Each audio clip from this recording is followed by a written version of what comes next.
everyone, Niklsun here, and welcome to Coming Soon Movie News with Niklsun. I'm your host, and on this show we're going to be breaking down all of the day's movie news, and kind of giving a little bit of background into what it means for the production in general, such as casting decisions, trailer announcements, director announcements, things like that. So, without any further ado, let's get started with today's hot topics.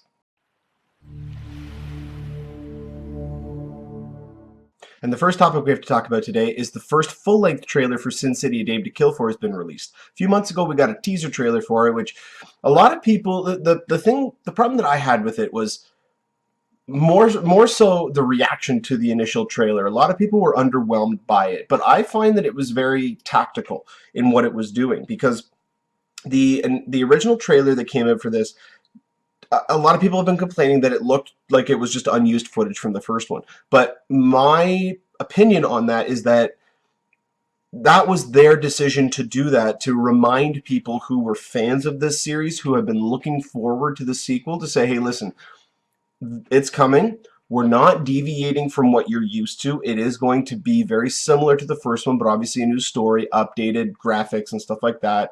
But just reintroducing the characters they were going to be bringing back, all that kind of stuff. That's what the initial trailer did for me. So that's one of the reasons why I really liked it, because that was all it was needing to do. It was needing to get people excited for it. But I think the intent with the initial trailer was just to get the people who were anticipating the second one, to get them intrigued by it. With this one, this is opening it up to a much broader audience. This is getting more and more people involved in getting excited for this film. And this trailer did it in spades. You have much more understanding of the balance of character in the movie. You have a much better idea of the individual storylines and plot points. How, spoiler alert for those of you who haven't seen the first one, but how characters like Marv come back, played by Mickey Rourke, because obviously he didn't make it out of the first one. Same with Bruce Willis. They've touched on how they've been able to do that, because Bruce Willis looks like he's kind of a ghost of sorts, or like a spirit who is haunting the character of Jessica Alba. So I mean, they did stuff like that, which I find is really cool. I personally have not read the graphic novels that these are based off of, so I don't know how many of these things are actually being taken in as direct adaptations. I do know for a fact that 2 of them are adaptations of the graphic novel, and 2 of the stories are brand new stories created for the movie. So they are not, like, Frank Miller actually wrote the 2 new stories. So it is from the initial creator. That being said, they're not based off them. Now, maybe they did that for a sense of they didn't want to be tied down. They didn't want people to know about it too much, because usually whenever they adapt a graphic novel, they change the ending for the movie to at least give people who have seen it or who have read it at least a new sense of something for when they watch it, But one of the things I really did like about it, though, is that they hinted at the fact that they're going to explain why Dwight's character looks like Josh Brolin now, when his storyline in this movie is a prequel to the storyline of Dwight in the original Sin City, who was played by Clive Owen. And so you see him, when his actual title card comes up, you see him lean out of the shadows, and he's got all these bandages around his face. A lot of people have been stating that he gets plastic surgery. Even in the original movie, people said they don't recognize him because he looks completely different. So all those things were hinted at and touched on in this trailer, so I think we are going to get the explanation as to why that did happen, which is really cool and really intriguing. But this, to me, is almost a return to style for Robert Rodriguez, because ever since the original Sin City, in terms of directing, he hasn't done anything exceptional in a long time. He did write and produce Predators, which I did enjoy. Nimrod Antel actually directed that, who also directed, what was the Armored Car movie? I'm drawing a blank on it right now. It had a big cast. It had, I believe, Lawrence Fishburne was in it. I'm completely drawing a blank. I'm so sorry. I don't completely remember. But I will put that in the description of the video if I do end up remembering. But the one thing, like, Mickey Rourke was, for a while, they didn't know if he was going to be coming back, because Mickey Rourke, as most of you may or may not know, he does not have a very good track record with dealing with people in Hollywood. It's one of the reasons why you see him pop up and then he goes away for a bit, because he's way too into himself. But he just looks like he fit back into the character of Marv like a glove. He just looks like he's having a ball.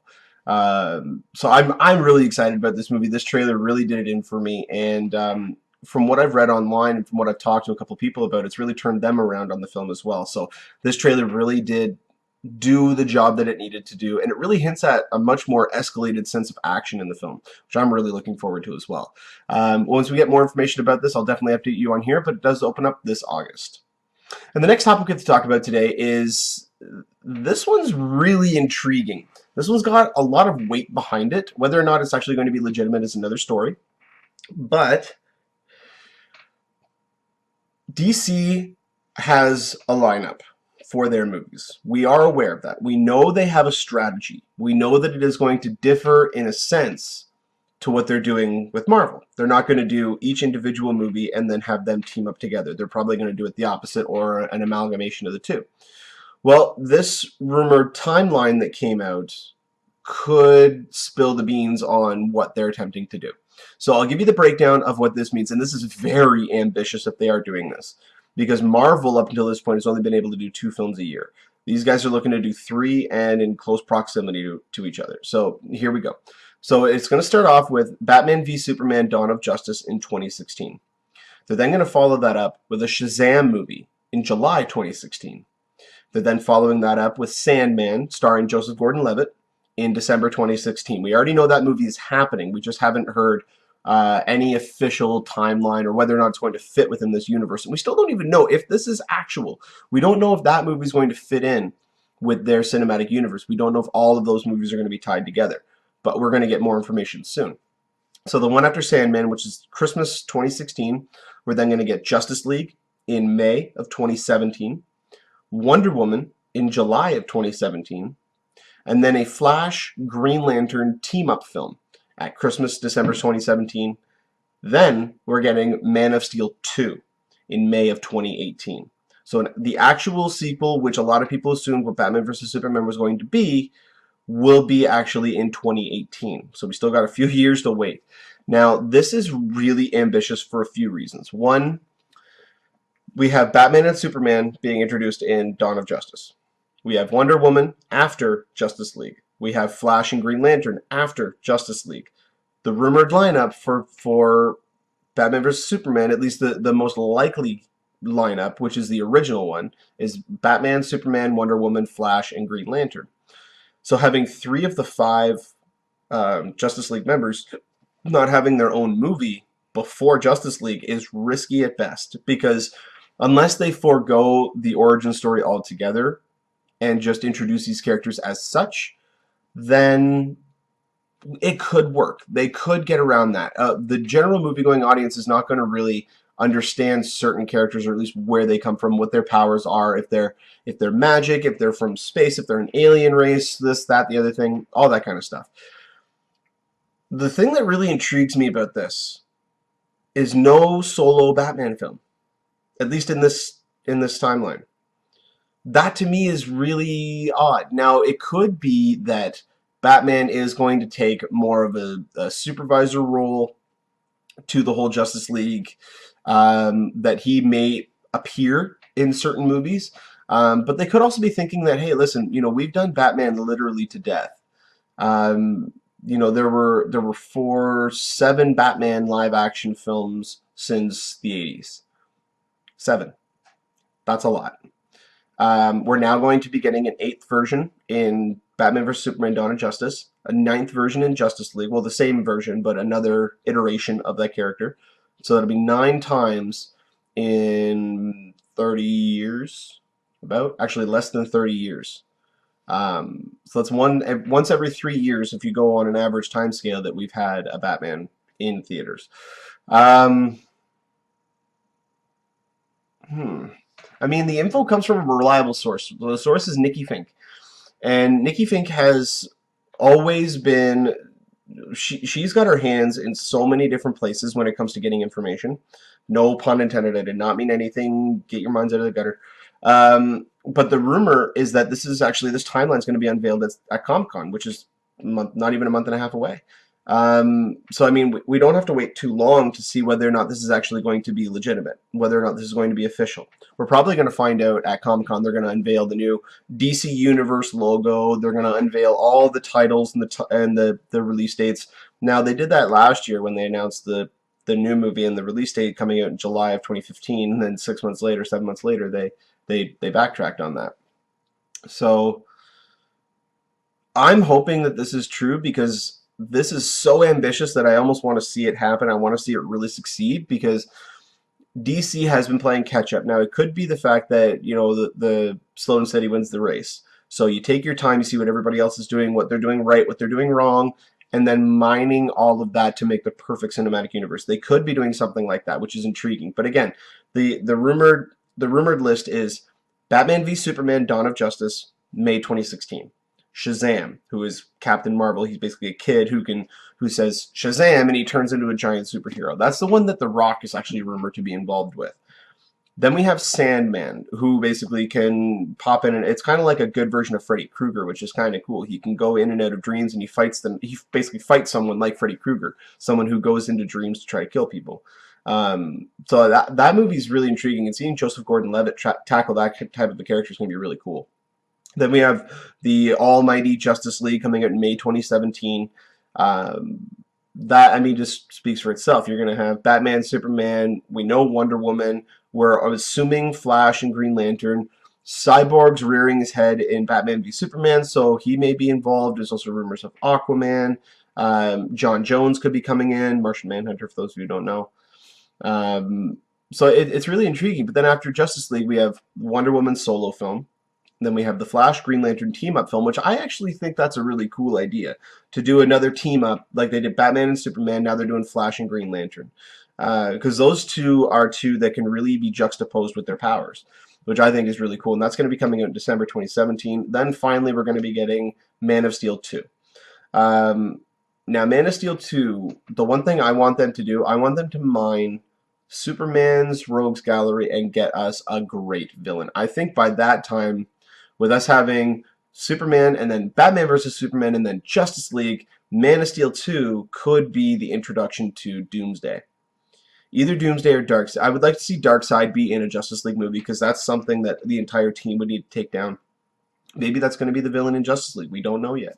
But Man of Steel 2, I want Doomsday or Darkseid to be involved in one of those. They need to be brought to the live-action screen. We need to see these characters because they're not only are they cool, but they're just so damn powerful and unique, and we haven't seen them yet. They're monsters. They're cosmic monsters, and I would really like to see that. I hope we get this officially unveiled at San Diego Comic-Con, which is going to be at the end of July. I'm really hoping that we do. But until then, until we get more information, I'll definitely update you guys on here. And the last main topic we have to talk about today is they've released the first trailer for the Seth Rogen, James Franco new comedy, The Interview. Now, The Interview is the second directorial debut of, or the second directorial effort of Seth Rogen and his partner, Evan Goldberg. So they last year did This Is the End. They've written such movies as, Superbad. I'm completely drawing a blank. Well, they just wrote Neighbors. That was their most recent effort. But they've done a lot of the Seth Rogen comedies. This looks absolutely hysterical. And one of the things that makes it seem so much more funny is that it has a very Spies Like Us feel to it. It really reminds me of that Chevy Chase, Dan Aykroyd movie from the 80s. I thought that movie was absolutely hilarious. The movie's essentially, this one at least, is about a TV host who's played by Franco and his producer who's played by Rogen. They find out that Kim Jong-un is a very huge fan of their show. And he invites them to do an interview with him in North Korea. So while they're getting ready to go to North Korea, the CIA recruits them to assassinate him. And these are the two most unlikely people that you would want to entrust a mission like that to. So that's just one of the reasons why it makes it even funnier. But then you see the trailer, and you see the antics that these guys get up to. It just looks hysterical. I'll put a description, a description or a link in the description below for this, as well as the trailer for Sin City. But this just looks absolutely hysterical. It's a much larger scale film than This Is the End. And This Is the End was probably one of my favorite comedies in the last several years. It is absolutely hysterical. So I mean, I have absolutely no hesitation with giving this a full green light, giving this full thumbs up. As many people who can see it should go and see it when it comes out. It's supposed to be released in, I think, October or November. It's going to be coming out. But this just looks absolutely hilarious, and I cannot wait to see more from it. An actual trailer. Like, this is just a tease, getting people like looking at it and saying, "What the hell is this? This looks hilarious." So I'm really excited for this. So yeah, it's going to come out in the fall, and when we get more information about it, I'll definitely update you guys on here. All right, well, that'll do it for our main section. Now we're going to get on to Rapid Fire. So Rapid Fire is a segment where we have a little bit of updated information for projects we've already discussed, or projects that have just newly come out, but there's not a lot of information for them. So without any further ado, let's get started with Rapid Fire. So the first topic in Rapid Fire is they're developing a sequel to last year's surprise hit, Now You See Me. Now, for those of you who don't know what Now You See Me was, it was the movie starring Woody Harrelson, Jesse Eisenberg, Dave Franco, and Isla Fisher, as well as Mark Ruffalo. And it was about a team of magicians who were also thieves. Thieves, not thieves, thieves, that did elaborate bank heists during their shows. And it was a really cool movie. I actually really did enjoy it. It's one of those things where you have to leave your mind, or you have to leave your brain at the door. Certain parts of it do make you think, but it is a very entertaining film. And it was directed by Louis Leterrier. Louis Leterrier directed Marvel's The Incredible Hulk, the one with Edward Norton. He directed Clash of the Titans.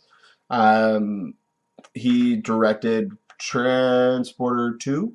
I believe he directed the second one. He's got a pretty decent filmography under his belt, and he's currently shooting, or he's going to be about to shoot a new movie called Grimsby, which is starring Sacha Baron Cohen. So he's unfortunately not going to be available to return for the sequel, which Universal is fast tracking because they want to get it into theaters as quickly as possible. The scheduled date, the main reason for all that is the scheduled start date for filming is September. So they want to get it underway as quickly as they can so that they can get the sequel out hopefully next year. And Leterrier would not be able to return for that.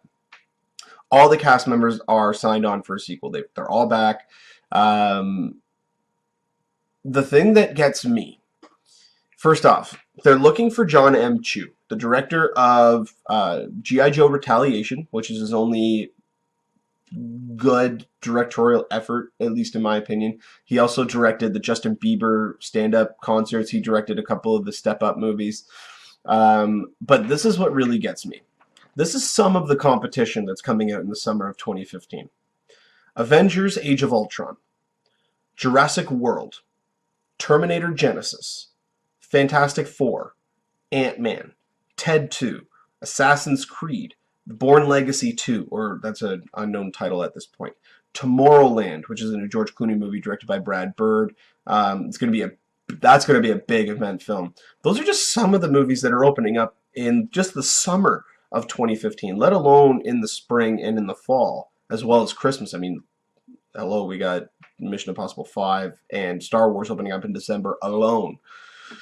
I don't understand why they would want to try to put it in such a crowded territory. I mean, I guess if you look even further down the line, it's going to get even more and more crowded, so getting it out as quickly as possible could do it. We already know that John Chu is not going to be returning to direct G.I. Joe 3. He's currently shooting Jem and the Holograms right now for whatever reason. Maybe he just really sparked the idea. Maybe he's a girl at heart. I really don't know. It's just a very odd thing to do, to say, hey, listen, I'm going to hold off on doing G.I. Joe 3 that I was currently working on to shoot this movie, which looks like it could be a Josie and the Pussycats ripoff. But that's just me. Maybe Josie and the Pussycats was a ripoff of that. I don't know. All I know is that I'm more familiar with that. So, again, this is just coming from my opinion. I want to see the sequel, don't get me wrong. I'm really anticipating this movie. I hope that Now You See Me 2 does get made, because I really want to see a continuation of this mythology that they created in the movie. I really thought they did a really good job with that. That being said, John Chu could do a really good job to direct it, as long as he stops going and doing all these touchy-feely kid dance song movies.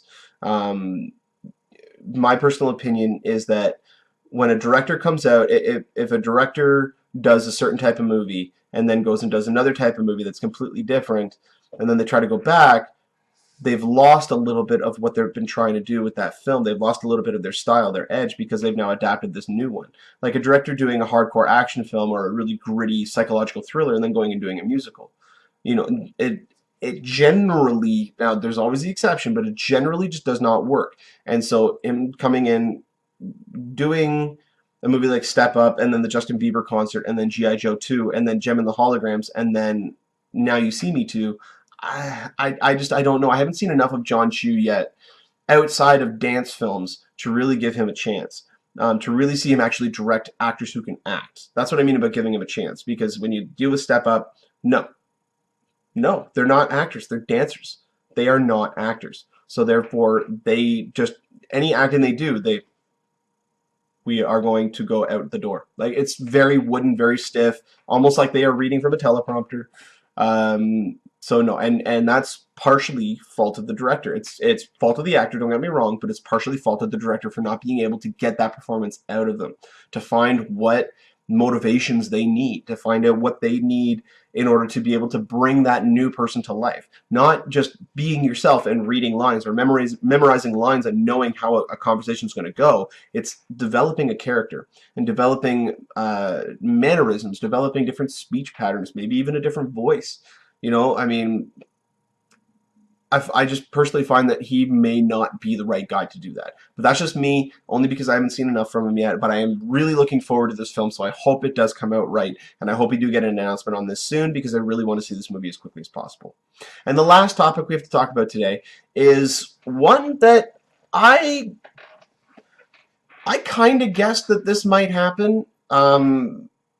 But again, it's them going back on their word. It's another studio with a major franchise kind of going back on their word.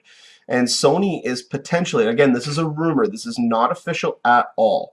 This actually comes out of the same report that the rumored DC lineup came out of over at Ain't It Cool News. That The Amazing Spider-Man 3 may be pushed back to 2017. It's originally supposed to come out in 2016. Every 2 years until 2016, they were going to release a Spider-Man related film. Then as of 2016, they were going to release a Spider-Man related movie every year.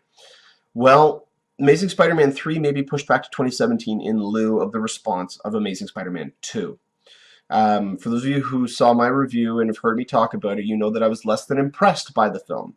I thought the Peter-Gwen scenes were great, although I do feel that in a Spider-Man movie there was too much of that. There wasn't enough. To me, there wasn't enough focus on the villains, and the villains themselves were not. They weren't. There wasn't anything there. Jamie Foxx was absolutely terrible as Max Dillon. He was cool as Electro, but Max Dillon was absolutely god-awful. So pathetic. I didn't even find sympathy for him. I didn't find him sympathetic. I just found him pathetic. And then we got the ham-fisted Harry Osborn segment. Like, I mean, everything was just wrong with that film. Don't even get me started on Paul Giamatti. But in lieu of Amazing Spider-Man 2, Mark Webb also gave an interview a couple weeks ago stating that they don't even have a theme yet for what The Amazing Spider-Man 3 is going to be about. They don't know exactly what they want to do with it yet. And Roberto Orci, who is writing, he wrote Amazing Spider-Man 2. He's writing Amazing Spider-Man 3. He just got signed on like a month ago to write and direct Star Trek 3 for a 2016 release as well. So he's one of the main writers of that project. He's now pretty much going to be focused on another property for another couple of years. So it's not looking like 2016 is going to be an ideal time to release Amazing Spider-Man 3. Jump in Sinister Six. I mean, remember, I think it was about a month ago that it was around the same time Edgar Wright left Ant-Man that Drew Goddard, who was shepherding the Marvel Daredevil, series. Well, he left. And there was no real reason. They said it was scheduling conflicts, but there was no real actual reason giving out. This leads into now that Sony had decided, okay, we're going to push Spider-Man 3 to 2017. We're going to get Sinister Six in 2016 instead of 2017. So we need that to be pushed forward right now. Drew, you're our guy. We got you signed on. We're going to need you to go full steam ahead on this property right now. Therefore, he had to abandon the Daredevil series as a showrunner, but still stay on as a producer and consultant. A lot of the information is coming together to make sense. So we could actually be seeing the Sinister Six as the next Spider-Man related movie. That being said, no one knows yet if Spider-Man is actually going to be involved in the film. They have not come out one way or another and said that, because Andrew Garfield, as far as I know, is only contracted for 3 films. So therefore, if he shows up in Sinister Six, well, then they got to re-sign him in some fashion to get him back for Spider-Man 3. And he even said a while ago that he probably wouldn't come back for Spider-Man 4, that he would probably be done after 3 films. So that really kind of puts that into a pickle. Now, they could do something in the sense that we don't actually get to see Peter Parker, but we get to see Spider-Man, and they use maybe a different actor and get like just a stunt guy or something like that, and then get Andrew Garfield to come in and voice him. That would be a way of, even though that he still is contracted to do another movie, he doesn't have to take all the time. He doesn't have to go through all the physical training and all that kind of stuff. He'll be under the mask the entire time, save for maybe 1 or 2 shots. They could do something like that. Again, this is speculation. I'm just speculating at this point. But I mean, if they want to do a Sinister Six movie, you kind of have to have Spider-Man in there in some capacity. Maybe just at the ending or popping up here and there and then fight him at the end.